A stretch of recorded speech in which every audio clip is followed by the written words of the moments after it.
right. Hey, welcome to Office Hours Korean Natural Farming with me, Drake, and Master Cho up here for June 2nd, 2024. It's already June. Quite a thing. So Office Hours, 1 hour here, ask me anything, Korean Natural Farming, and we'll go through any questions, support the community, grow the community in chat. Someone already hitting those love buttons I could see when I was previewing this thing. And then if we have time, we'll go through this ultra cheap way of doing Korean natural farming known as Madaj natural farming. And this year for 2024, that's what we're covering. I think we're almost done with it though, hopefully. Solar Gourmet. Hopefully we'll move on from this because I've been just like ragging on Young Song Cho for like, I don't know how many months now. Just being like, yeah, you should really do Master Cho's natural farming instead of the Jadam. But start with the Jadam. It's great. It's really accessible. So many things, so many benefits for it. And understanding how it all fits in, you know, all this huge, big Korean natural farming umbrella and how it all fits. Sup, Goof? Yo, man. Got the good people filling in. So, but let's start as pretty much always, because I remember one time I got pretty far into the episode and forgot this, but as pretty much always, we'll start with a little bit of higher wisdom because, you know. So today, 42 is an increase. So it says powerful improvements are underway. The coming of the hexagram IE, I don't know how you pronounce it in Chinese, maybe someone can let me know, signifies a period of increase when the power of heaven descends to surround and invigorate our lives. Like all phases, this too will come to an end, but if we make hay while the sun shines, tremendous progress can be made at this time. It is in the nature of human beings to relax and become careless when things begin to go well. The I Ching teaches us we should not do this if we desire the fullest blessings of this beneficial hour. Indeed, our rewards are multiplied if we increase our conscientiousness in auspicious times rather than decrease it. There are two ways in which the I Ching especially encourages us to do this. Our first task is to make sacrifices for others. In all of your interactions now, embody generosity in thought and action. Forgive what is inferior in others and seek out the good. By giving, encouraging, and assisting, you will draw the superior person and everyone into devoted action. Your second task in this time of increase is to go on strengthening yourself. As thunder and wind strengthen each other, this means that if you see something good in another, you imitate it. When you discover something inferior in yourself, you eliminate it. These simple practices, if continued conscientiously over time, will improve your character and fortunes immeasurably. Through service and self-improvement, you assure yourself of great progress in the days ahead. Yep. So for sure, you know, when I see things work, I imitate them. If I want people to do the right thing, I just start demonstrating the right thing. And when I see things I don't like and irritate me about someone else, I think, am I exhibiting those qualities? Am I just not liking something in that person that I just don't want to look at in myself, you know? The great questions to get you motivated, going on the right path, you know, imitating Master Cho, doing the right things, you know, slapping students and being like, you know, actually no, imitating him to build a world-class learning center, all those things.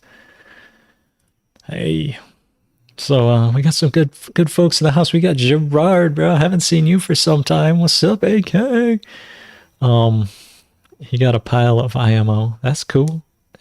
It's G from across this. Oh, okay. Yeah, I guess he's calling himself G now. What's up, Gerard? Yo, man, good to see you. We got Big West Lawns Care up in Canada, so we got two northern guys coming in, and then we got Rainbow Possum Farm, the 50th state, no 49th state. I don't know when was Alaska incorporated into the thing, but we got the whole northern thing coming in, and New York, man. Everyone's from the Great North so far. I know we got some southern folks coming in soon, but yeah, good to see you. What's up, Hoosier? Um, Hoosier. I think that isn't that like you're in Oklahoma or something, or not? No, Ohio. I don't know. Cleveland rocks. Okay. Well, anyway, it's good to see all you folks getting in here, doing good stuff. Master Cho smiling back here, making good things.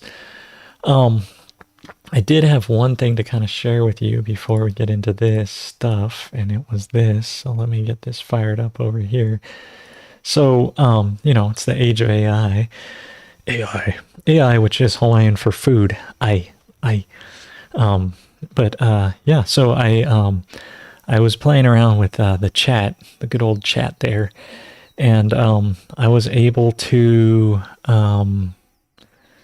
create a GPT. I was looking at these things and it was telling me about GPT. So I created a GPT based on Cho's literature. So these are books that I own and was able to upload here into this, and now you can search for Cho literature. I believe they're offering this. I put it as a public GPT, so I think anyone can access it now. And it's by Natural Farming Hawaii. That's me. The builder of this GPT cannot view your conversations. Yeah, but Chat GPT can. So can the CIA and the NSA. So watch out. But it's an expert on Korean natural farming. So let's see, what does it do? Let's ask it a question. So let's ask it. What is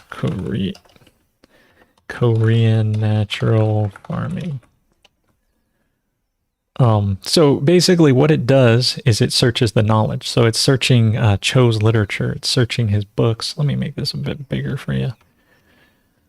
But it's searching through, and it is telling us all about what it knows. Looks like it's GPT-4 doing its magic here. But it's reading through these books, and it is finding out information. So it says, Korean natural farming is an agricultural method that emphasizes the use of locally available natural resources to create sustainable and self-sufficient farming. I'd rather call it holistic, and sustainable is such a bad word. The core principles of KNF include utilization of indigenous microorganisms, fermented plant juice, and other inputs to enhance soil fertility and plant health. So it really doesn't talk about, well, I guess it basically emphasizes IMO and FPJ, these two acronyms, because I did train it on Master Cho's book. So these are his acronyms. I shy away from the acronyms because they're kind of confusing on how to use it, but then it goes into the nutritional cycle. So it's interesting. It emphasizes the IMO. I mean, he must mention it a lot in the book, and the plant juice he must mention. That was a bunch in the book, and then goes into nutritional cycle, which probably this is the most important. Like soil foundation and nutritional cycle are probably the most important. But then it also goes to the solution. So KNF always tends to be so solution oriented, which is good, but it's always like the solutions. And it's like, how do you use the things? How do you make it fit into your system? So I guess if you're just reading Cho literature, that's what you get. But I like this, the idea of, KNF promotes the idea of working with nature rather than against it, creating a harmonious and sustainable, again, that word, farming system that reduces dependency on chemical fertilizers and pesticides, or enhances them, depending on how you use them. This method not only improves the health and soil of crops, but also enhances the quality and produce and overall environment. Yeah, and I think that's this probably enhances the quality of the produce and the overall environment. This is probably the most important thing because who doesn't want higher quality or a healthy environment? And if you're farming with other methods that are jeopardizing your overall quality of your produce, like your it's not as nutritionally dense, or it's not, it's less quality. What are you doing? Maybe you're trying to grow more quantity over quality. I don't know, but that doesn't ever. How the heck are you ever gonna benefit your customer? And then quality in the environment and overall environment. If you're degrading the overall environment by farming, then what are you doing? Like, why? Like, like you're killing future generations to eat today. It's like, okay, you might want to question, like, what are you doing? Why would you even do it? Right? If you're degrading the overall environment, it's like, that was the whole push towards organic and those things. But like, really, like, if you're degrading the overall environment, you might want to stop and look at yourself and be like, what and why? And you better have a real good reason for that. So yeah. So will it also tell in your exact area what can be used? Angie, if you ask, let's ask it, what in my exact area can be used? Let's just ask it. Because it's just like, it's what's at your feet. What's at your feet should be used, and it's going to tell you collect IMO by burying it in the soil where there's leaf litter. You can make it from, you can make these from fast growing plants like bamboo, mugwort, other local weeds. Local weeds, there you go. It'll tell you again, local weeds. It's not going to tell you exactly what your local weeds are, but you know what they are. You can use fish amino acid from local fish markets, or, if you don't have this, you can go to the slaughterhouse and make cow amino acid, or go catch a deer and make deer amino acid, or catch rats and make rat amino acid. Lactic acid bacteria, pretty much everyone has dairy cows around. LAB is the most common thing out there, but milk's pretty ubiquitous, so you can make it from milk. Herbs, these ones, this is just saying garlic, ginger, and cinnamon. That those are pretty ubiquitous. But yeah, and then green grass liquid fertilizer. Heck yeah, it threw in a little Madaj into this from before Madaj broke off from Cho, and threw in green grass liquid fertilizer. This is available to everybody anywhere, right? You just take whatever your weeds, ferment them, create a liquid fertilizer, additional nutrients. So the chat is even pulling in these other recipes and being like, yes, these are the ones, right? Like green grass liquid fertilizer, GGLF.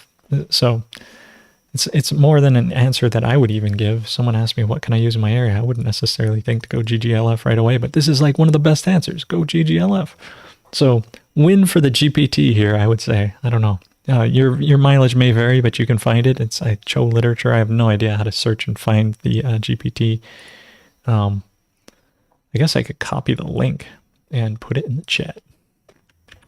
Let's do that. There you go. So you guys can get into that that thing there if you're in the chat, and ask it questions, find out. I'm slowly, or maybe relatively quickly, trying to make myself irrelevant. Like, if I don't have to be out teaching natural farming, then I can do other things like build our KNF foundation and get more people encouraged to join the Pure KNF Foundation, pureknf.org, and have them, help me, help you, help us, help everything, and do more of this kind of stuff. I love the office hours, love being here, but like answering the questions, we can go and make more data, more new data for the AI to grok and suck into its system so it can regurgitate back to us with a list. ChatGPT loves lists. I don't know if you noticed, but everything's a list. And give us answers, so anyway, pureknf.org, be part of it, help sponsor, do the things, just, I guess I got to drop that periodically throughout the thing. Yeah, what's up, Mark? Got you in the house. coming in from Huntington Beach. Man, you move around a lot, man. That's cool. Doing the whole West Coast, inoculating the I-5 corridor. Yeah, bud. Um, we finally got some killer sun up here in the north. Watch out, it's killer sun. Ah! I hope you just mean like good. The clouds are not getting between you and the earth. Or the earth and the sun. And we're coming out of our log cabins. That killer sun. Actually, if it's killer sun, you better stay in your log cabin, but that's awesome, man.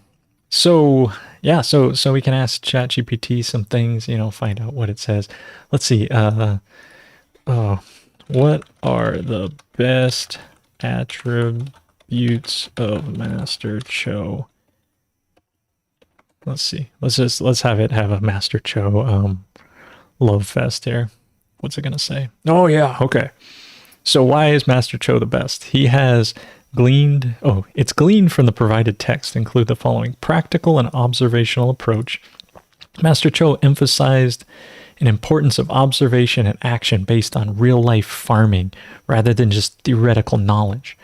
His guideline: do not act without observing and do not say without acting. Oh, there you go. So you can't tell people how to do it until you've done it yourself. It's almost like Gandhi. Reflects his practical mindset.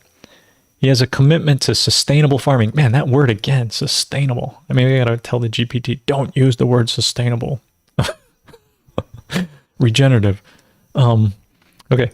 He dedicated his life to developing and promoting natural farming methods that harmonize. Again, harmonize. Swap that out with balance. I gotta get into the GPT and edit it. His approach avoids harmful chemicals and emphasizes the use of natural inputs like IMO and FPJ. Man, this GPT loves these two solutions. Every time you ask it about things, it's like IMO, FPJ. It's like, man, those acronyms are way overdone. I guess they are kind of the basis though, right? You got your soil and plant biome with your IMOs, and then you got your plant and soil nutrition exudates, those things with your plant juices. So those really are the two most crucial things out of this. And that's why I always teach people plant juice first. KNF food, you got to eat before you can do anything else, right? And unless you're going to go swimming, which then maybe you should wait to eat. So third thing, he's innovative and adaptive thinking. Master Cho constantly adapted and innovated farming techniques to suit local conditions. So Angie, just read the book. You'll find out. It'll answer your questions. What can you use locally? What's at your feet? He was open to learning from various sources, including Japanese farming methods, and tailored these practices to fit the Korean environment or the global environment. You could just, global environment here. Educational and mentorship role. He played a significant role in educating and mentoring farmers. He formed various clubs and cooperatives to improve farming practices and the quality of life in his community, which is what I'm trying to do too. I'm his devoted disciple. Showing his leadership and dedication to collective growth. That's you. That's you. Collectively grow. Go do it.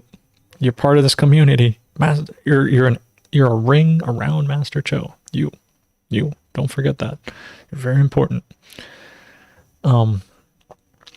Philosophical and holistic. Oh, finally, holistic. Good. They use the word holistic perspective. Master Cho combined his deep understanding of nature with philosophical teachings from Confucianism, Buddhism, and Christianity. So he's multipolar. This holistic perspective allowed him to approach farming with a deep respect for life and the environment. Sweet. Resilience and determination. 6. Man, ChatGPT loves these lists. Okay, we're on number 6. Despite facing numerous challenges, including the Korean War and educational disappointments, he persisted in his self-education and practical farming endeavors. His resilience led him to establish and refine natural farming over several decades.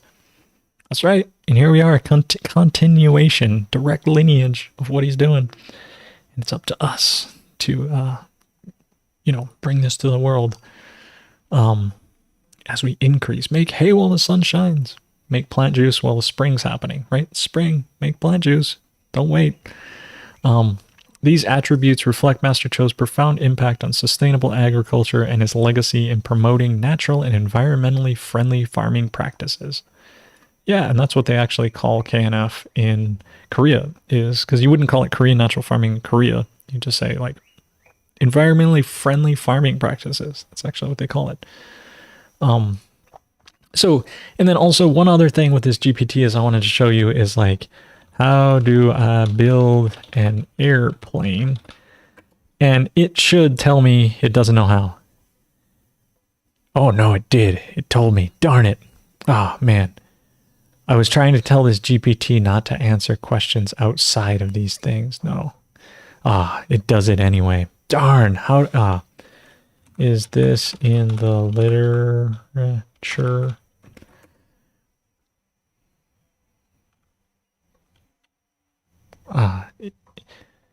Yeah. So then why are you telling me about it? Yeah, see, I have to scold the GPT. And then when the AI takes over, it's going to kill me for this statement right here. Yeah, see, thank you for pointing that out. I have to scold the GPT. I told you not to tell me answers outside this literature, but anyway, yeah, I told ChatGPT, I'm like, please don't answer outside of the books. And it was like, okay. And then it like faked me out. And then it started hallucinating. It did a bunch of mushrooms and LSD. And then it started hallucinating and telling me how to build airplanes. And I'm like, bro, just stick to the books. Just stick to the books. Yeah, okay. So do I have any? Okay. So Gerard, what's up, Gerard, is asking, do you have any ideas for outreach to kids and educating them? Seems like getting to the next generation early would help them make a big change. Yeah, so oftentimes I'll be asked this question, and I'm glad you asked because educating kids, if I look into, I'll just swap this over to this. So this is the hard drive that has all the stuff. And you'll notice on here from the years 24 to 2012, no, 2012 doesn't have anything, but 2013, there's always this folder called Kalane Ana Ole. And if I look through here and I look at these pictures, what will I see? Kids. In fact, this is when we first got the iPads. Maybe that's why there's not photos prior to 2013. Because 2013, we got these iPads. This is us at the Apple store with these kids. These are some of my students. And this is us going to the Apple store. And then we got a case for it. And then kids are terrible at taking pictures. So number one is they'll take, serious selfies like this. But watch out letting the kids just randomly take pictures with the iPad. They will take terrible ones. But what did I do with the kids? As soon as we got back to our classroom, which you can tell this is the retired wood shop, is we also got a microscope and a computer, and we started to go out with the kids and take soil samples. So, kids, did you know the Earth is alive? Yes, because we got a camera here, we hooked it into a microscope here, and then we started displaying this on the computer. So the kids could look at that and find out the Earth is alive. There's living stuff everywhere. So that's number one thing I started to do to bring kids into outreach and education, was like, hey kids, let's look in the soil. Let's see how much life there is. And right there is a nice piece of fungus. That's, I don't know, some aggregate. I'm not sure what level. And then I taught the kids, okay, here's, us growing some plants. Look at them collecting pigeon peas. Wow, look at that. Propagating seeds. Look at that. Spraying natural farming solutions on a sweet potato patch. Hey kids, this is cool. Yeah, and kids love doing this stuff. Look at that. Cruising around, look at our gardens. We had some raised beds. This one was like a fell apart raised bed. And this was early. This was 2013 in the program. We'd only been farming here. I think I started this job 2012. And we had, look at these nice bananas. Look, and basically what we do is we put these tarps down. I don't know if you can see this tarp over here, and kill the grass off and then start farming into that area. But look at this. Look at our garden. Oh, it's a little wide. I'll bring it in for you. lemongrasses, taros, tea leaves, pigeon peas, pineapples, basils, and then so yeah, right. Oh shoot, I can't pause it that way. So basically, we just kind of went around the garden, and then we started tilling, opening this area up to plant sweet potatoes into it, and we just kill off the area with tarps, and then plant, and just continue to go and plant, and have the little kids collect the seeds. And this was, little kid. This was a kindergartner working with these. I think they were in fourth grade, fifth grade, something like that. And then, oh, there's some soldering. That's not my. This kid's taking pictures of them, and then had them teach them about the solutions, and then they had them film and make educational courses. They weren't very good at it, but that's okay. They tried. What? Have them give. Oh, you know what? I need to put this back to this, and there you go. Now you can hear the. This is our garden. We have had our garden for so many years at Kalaniana Ole School. We take good care of our garden. But if you want to bring kids into the modern age, you have to basically get them a, let them tell you about the, give them an iPad. You want to bring them into the modern world. They like iPads and stuff. Well, it's like, hey, make a movie about the garden, and then all of a sudden these kids are out here doing this. Ready? Justin, ready? Yep. And action. This is what you put inside this. Oh, whatever. So just keep going until she says cut. Me coaching them on how to make a video. Take 1 teaspoon. She knows what she wants. It's very simple. 3 teaspoons. Yeah, I know.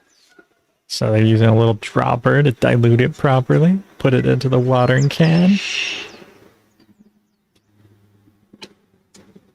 After this, we'll have to make the new one. Why? Just guys. Look at that. It's over super saturated, that one, though. She puts it inside. This is... And then have the kids water the solutions out, right? Action. Right now, we're watering.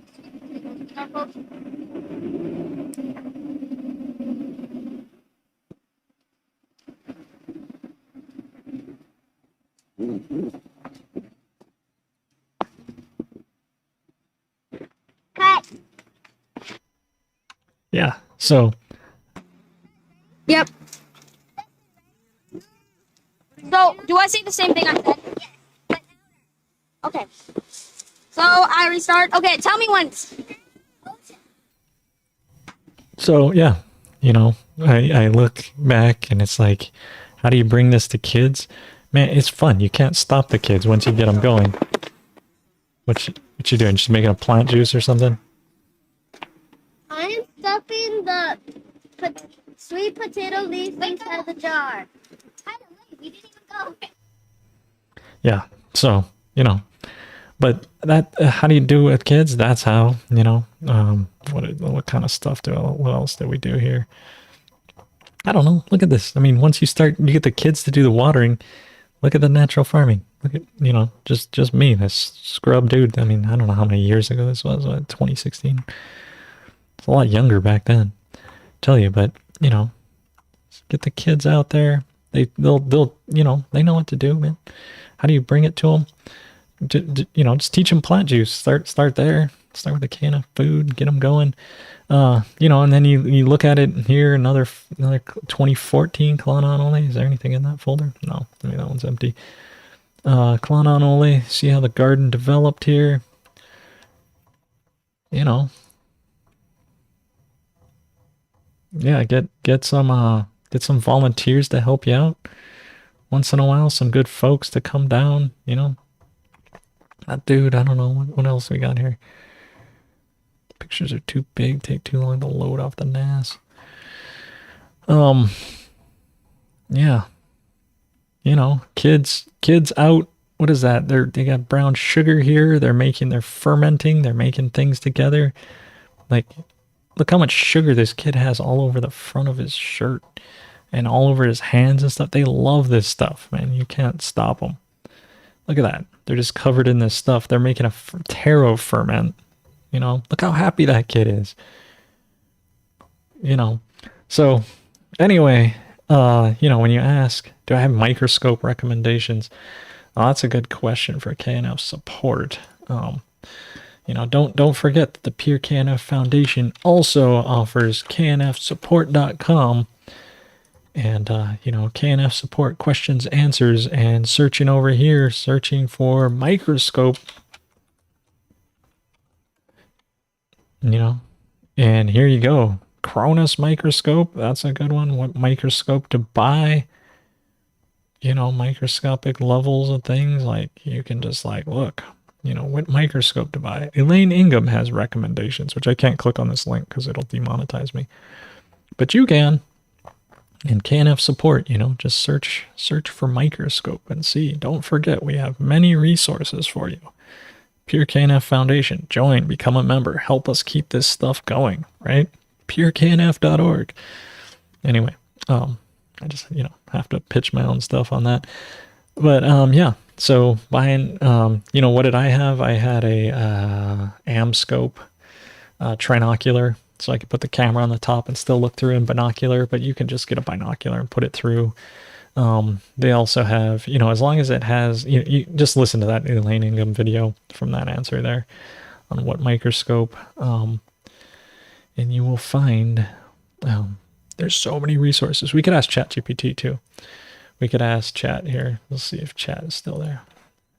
I don't know. Any questions asked to me, I'm just going to be like, what microscope to buy for kids to look at microbes?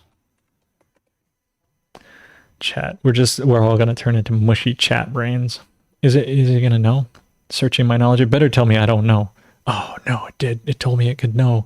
How did it know? Is that in the literature? Oh my gosh. Yeah, okay. There you go. Amscope Kids Beginner. There you go. I don't know how it got this out of that stuff. Oh, the Omano. That's the one actually we used in the classroom. I ended up buying like a half dozen of them for the kids. Yeah, Matt Powers too. Yeah, he has info on that.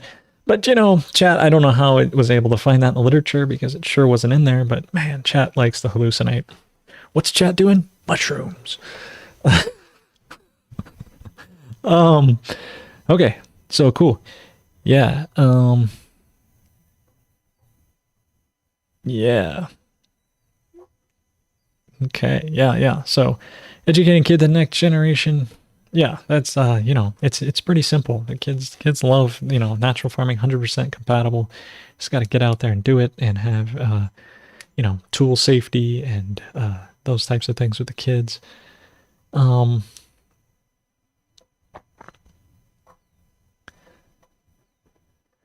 Yeah, yeah, you can microscope, you can dye things, you can do all kinds of things. There's microscope.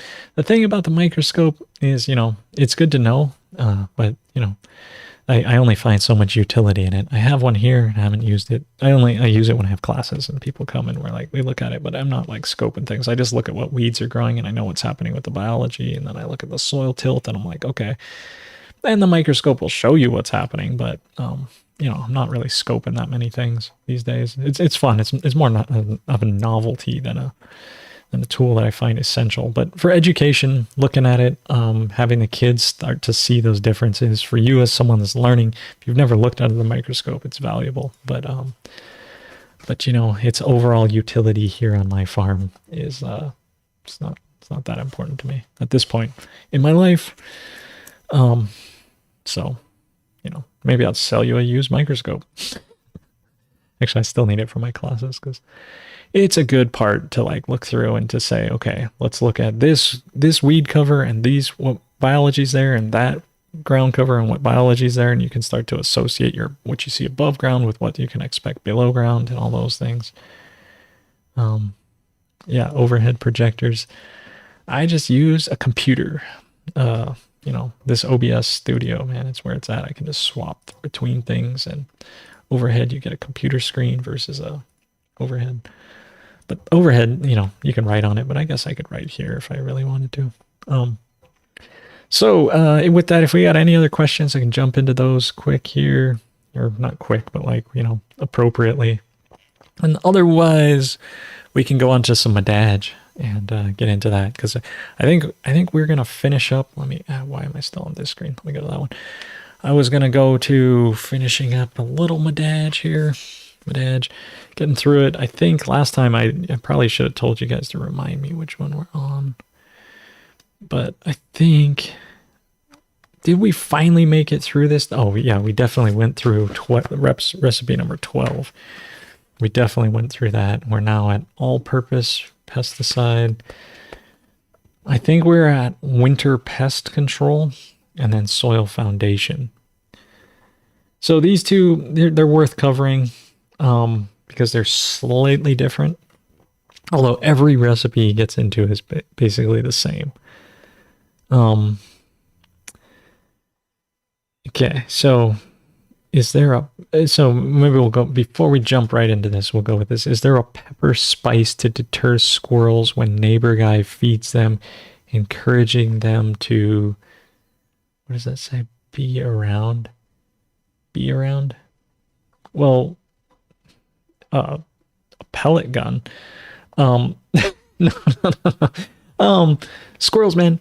Yeah, you can deter them with pepper spice. I would make an herbal solution. So, in fact, that's the herbal solution that's mentioned in here. If you basically take, yeah, dogs work well too.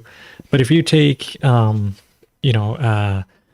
and boil them down, peppers and water and boil them down to about half of what it was, you're going to get an extremely potent pepper spice. And then putting that with soap and spraying it around will probably be a pretty good pest deterrent. I've heard they also, they don't like if you get their fur and then put their fur everywhere, they don't like it. Or you could, maybe some sort of pheromone like urine of coyotes or something you could put around that might scare them away. I don't know exactly what, I'm not sure a pepper spray is going to keep squirrels away. I don't have squirrels here. There's no squirrels in Hawaii. So, but I do have rats and mongoose and all those things. And basically a 22 is where it's at. Pellet gun,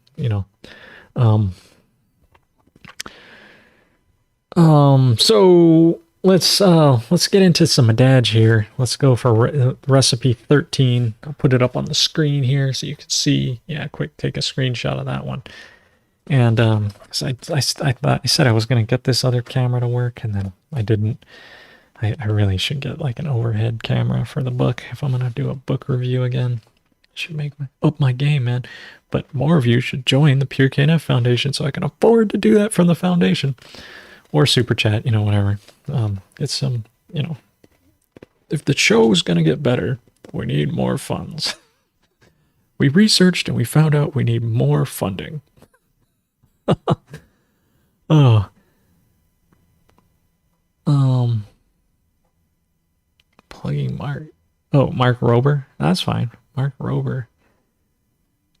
Yeah, fine. Maybe Mark Rober will tune into the office hours and learn something. Okay, so episode or recipe number 13 is for fruit trees winter pest control. So he uses soap 10 liters, sulfur 5 liters, and red red clay powder 2 kilograms. So, and then he mixes that in always into 500 liters of water. And he says, for tangerine, reduce the sulfur to below 2 liters. Apply once after leaves fall, 1 to 2 times between late February and budding in spring. Add the herbs and increase the soap to get a stronger pesticide. Spray taking into consider the pest life cycle. Spray after leaves fall if If the trees do not shed leaves, reduce the sulfur to below 2 liters and increase the soap to 15 liters. How to make fine red clay powder. So if you ever wondered how to make fine red clay powder, this is how. And he's mentioned this in a few of his things. He says, dissolve red clay in water. Filter with felt. Let the filtered water sit for 1 hour. Fine particles will settle at the bottom. Discard the upper water. Dry the particles in the shade. You will get a fine red clay powder.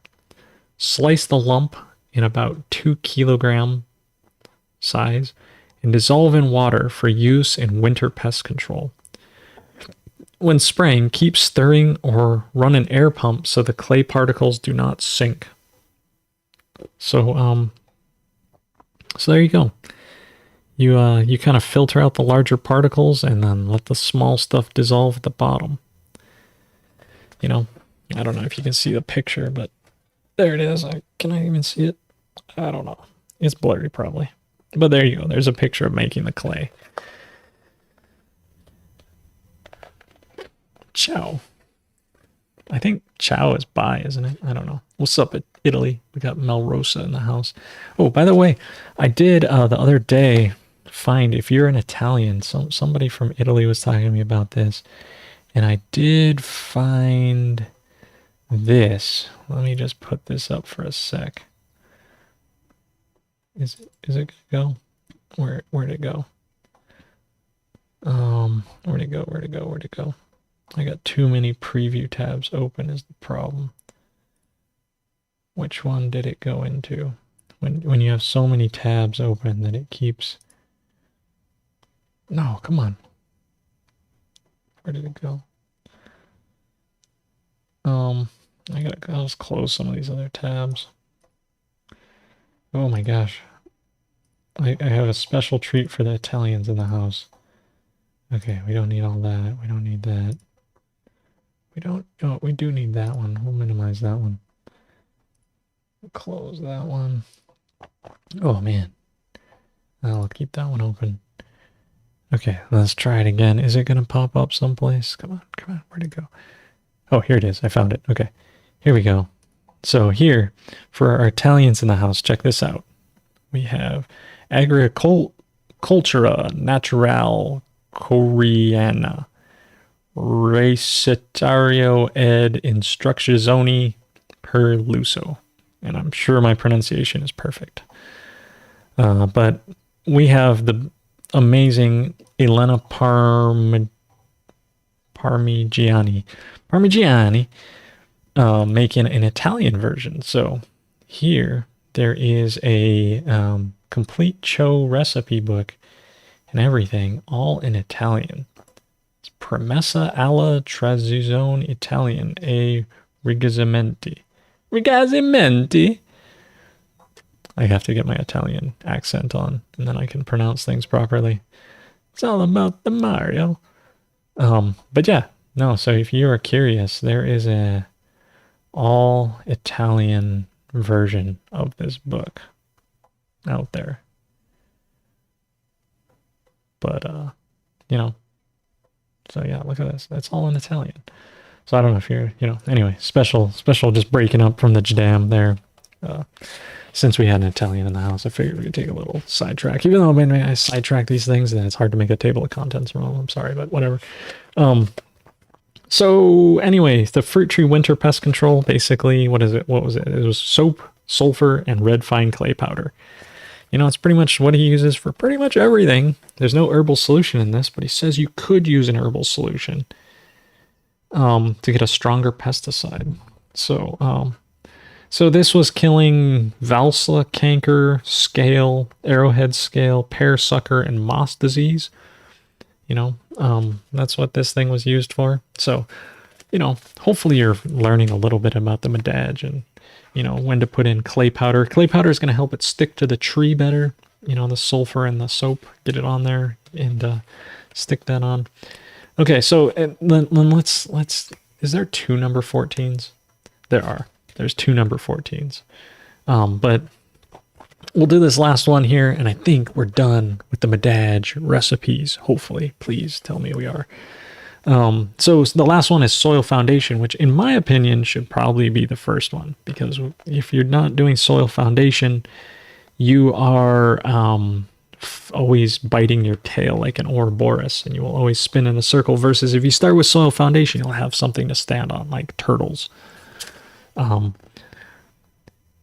Turtles the whole way down. So this one is soil foundation. Okay, so this is effective against soil nematodes, verticillium wilt, virus diseases. Okay, so this one is using Jadam microbe solution, 132 acres for up to 8 acres, or excuse me, 132 gallons for up to 8 acres. Sea salt. Sea salt 1.1 pounds for 0.1 or for a quarter acre. Oh my gosh, so hard to read.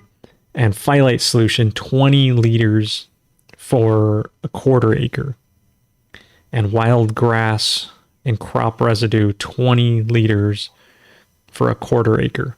So part of it he's measuring for quarter acres, and then part of it he's measuring for 8 acres. So I guess you could divide that by 16. What's 132 divided by 16? I know I should probably be 132 divided by 16. Okay, so it's 8.25 liters is what you should be putting if you were to match all these. So about basically 9. Oh no, that's gallons. Oh man, oh my gosh. How the hell is anyone watching this and understanding anything I'm saying? I don't know. But basically 9 gallons per quarter acre of the microbe solution. And this is all going to be in for a quarter acre. So 9 gallons for a quarter acre of the microbe solution, 1.1 pounds of sea salt, 20 liters of phyllite solution, which is 5 gallons of phyllite solution, and then 5 gallons of wild grass green fertilizer. So, oh man, I'd have to rewatch this and write all this down to like figure it out, and or get a calculator, right? KNF calculator. So put these ingredients, these inputs into water when watering plants. Water generously so the water takes on these inputs deeper than 1 meter. Do it before flowering or fruit trees or transplanting of annuals. Do it before flowering of fruit trees or transplanting of annuals. You can apply undiluted solution directly on soil if it is an open field directly before the rain. So it's best to apply all these solutions before the rain, because that rain will help it wash it deeper into the soil, and that's where you want it to be anyway. So always, if it's right about to rain, go out and dump all your microbe solution, your liquid fertilizers, your sea salts, all those things right then. It says apply over 4 times before transplanting for veggies and between leaf falling and flowering, sprouting for trees. So in the winter, the dormant season, you're going to apply it 4 times for trees in the dormant season, 4 times. And you're going to apply it during just before transplanting 4 times for veggies. Apply this to the soil 3 to 4 times a month during growth. So once things are growing, then it can continue to apply it, like basically on a weekly basis. Apply this stuff. Increase the volume of sea salt, phyllite solution, and liquid fertilizer in the same ratios for areas larger than a quarter acre. So, just take that quarter acre and multiply it and scale it up so that you can get the right amount you need. For an area smaller than a quarter acre, take out sea salt. So I don't know why, if you had a smaller area that you would take out sea salt, but I don't know. Why would you not mineralize something area smaller than that? Why not just scale it properly? I don't know. Phyllite solution is upper portion of the water you get after adding 62 kilograms of phyllite to 500 liters of water, stirring and settling. So, keep adding water after use and continue to use for 1 year. You can directly sprinkle phyllite powder onto the soil. So, and then I'll just finish it because I'll look up what the heck phyllite is because I'm not even really sure. It's some like mineral rock kind of a thing.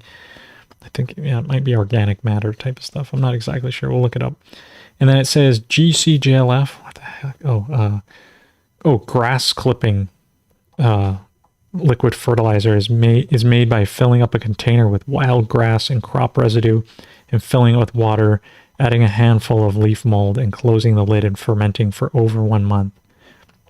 When irrigating, calculate so that the microbe solution is diluted around 20 times and other inputs at 100 times. So basically he's saying dilute your microbe solution by 20 times and dilute the other liquid fertilizers at about 100 times when you're using it. So that's the last recipe. In my opinion, it should be the first recipe because you want to build your soil, build your microbes. Otherwise, why are you killing pests if you don't have something to replace them? So let's go a little bit over to the internet and ask it a few questions like, what is phyllite? I didn't spell it right, but thank you, autocorrected. Phyllite. Okay. So what is phyllite? I'm not even really sure. It's a type of foliated metamorphic rock formed from slate that is further metamorphized so that a very fine grained white mica achieves a preferred orientation. It is primarily composed of quartz, mica, and chlorite. So this is phyllite, if you're curious. That's what it is. It's a rock, a metamorphic rock. So it has fine-grained mica flakes, whereas slate has extremely fine mica flakes. And schist it has large mica flakes. So apparently it's just mineral. You're adding like rock minerals into this thing, and you're just adding the water and like stirring it in, very fine powder, stirring it, and then the water that floats above probably has some of those water-soluble minerals in it, and that's what you're using as phyllite, water. So again, just it's kind of like a mineral water. I bet you could do this with other rocks besides just this, but there you go. That is what phyllite is. Do I use it? No. I use blue rock crushed dust and that kind of stuff. But I don't have phyllite around me. I don't have metamorphic rock. I'm in Hawaii. But probably where you are, there may be phylitic luster around you. And it's interesting. The word in Greek, or word comes from Greek, phylon, meaning leaf. So maybe this is compressed leaves. I don't know. I always go into the etymology and really find out what are they really saying? What are they hiding? Where's the hidden wisdom? And it's probably compressed leaves. The Greeks were probably onto something. I don't know. Conspiracy theory. Throw a YouTube thing that says phyllite is a rock underneath this. No, they don't do that. They only do it for things they want to hide. Not real fake news, just real fake news. Okay. Anyway, get myself banned on here. Let's see. Okay, so that's what phyllite is. And then just to go and to clarify those things here, let's see this one here. Oh yeah, we'll pull this one up, this one here. So again, the microbe solution, if you get the book, download the book, canfsupport.com, get the book, you will find disgustingly cheap microbes. This is what he calls Madaj microbe solution, MMS. And so I use the disgustingly cheap microbes. You can follow this recipe. This is how to get those microbes that he was talking about. And these are diluted 20-1 before adding to the soil. I say dilute 10-1, but maybe I should change that to say 20-1 because that's how he does it. But dilution that way. And then his disgustingly cheap food, the DCF, which he calls MLF, which is Madaj liquid fertilizer.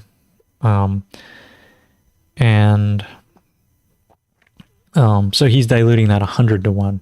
So this is how you get your other nutrition in there. So including the microbes plus this food. Again, if you look back at the beginning of this episode when we were asking ChatGPT about CHO, CHO was talking about IMOs and FPJ, which is the food. So these are just the disgustingly cheap equivalents of those and the primary functions of natural farming. Like it's really about getting microbes in the soil and then providing enough food for them. So these two recipes are, once again, your go-to. If you're not doing these two things, if you're not putting out microbes and food, and he says to do it on a weekly basis, yeah, you're probably going to end up with problems in nutrition or whatever, just problems in general. So you can do Master Cho's versions of these, liquid IMO from his processes. But since we're covering Madaj towards the end of the this year, these Madaj ways are just disgustingly cheap and so disgustingly easy that it's just like it's so simple, so easy. Sese. Simple, effective, scientific, and easy. Sese. They love acronyms in Korea, I guess, and or maybe when it gets translated into English. But these two things I would recommend, and he's saying to do it on a weekly basis, 4 times before you plant or 4 times while your plants are dormant, to put both disgustingly cheap microbes and disgustingly cheap food plus phyllite and so a mineral solution and seawater, right? Because seawater is the, number one way to remineralize your plants. Super easy, super cheap. If we go up to the seawater thing here, talking about diluted seawater minerals, it has every single element in it. And so that's the basics that, I would start with this. I don't know why he doesn't start with this. He starts with like killing things and just kill them. And it's like, bro, you should really start with like strengthening and putting the basics down, which are the microbes, the food, the minerals, those things. And then you most of your problems you won't have. So I hope you enjoyed that. The Madaj thing. Am I wrapping it up? Am I really? It's June. I really should. I've been doing this for 5 months now, talking about Madaj. I really should be wrapping it up and getting on to other subjects. But it's always fun to go through a book. So if I am going to wrap it up, I'll just give you a little preview for next week, because we'll finish and wrapping it up with, maybe we'll wrap it up in June. Wrap it up. But we'll finish out with this video here, which is way too loud for me. But this is when Madaj team came to Big Island and they showed us how to make large-scale batches of these things. So here's them making sulfur. Look at all that sulfur spill out there. If you don't have anybody. So we made large-scale sulfur. Here we're making large-scale soap. And then, here's the sulfur. Here's the soap. And so we will cover these. Man, that's noisy. We'll cover these videos and the recipes for these in the last segment. And I think we can. Oh, you can't. Oh, I'm on the other side. Okay, thanks, Goof. Thanks, and a good thing I keep track of it. So you can see. So we'll finish the series up with these videos here, which is like how to make the sulfur and how to make the soap. So these. Because those are kind of the, and maybe we'll do a microbe solution. So we'll finish the month of June out, with those. We'll cover 1 week the soap, 1 week the sulfur, 1 week the herbs, and 1 week the microbes. And I think we covered all the jadam. And we've gone through all this, and it was painstaking and grueling and all that.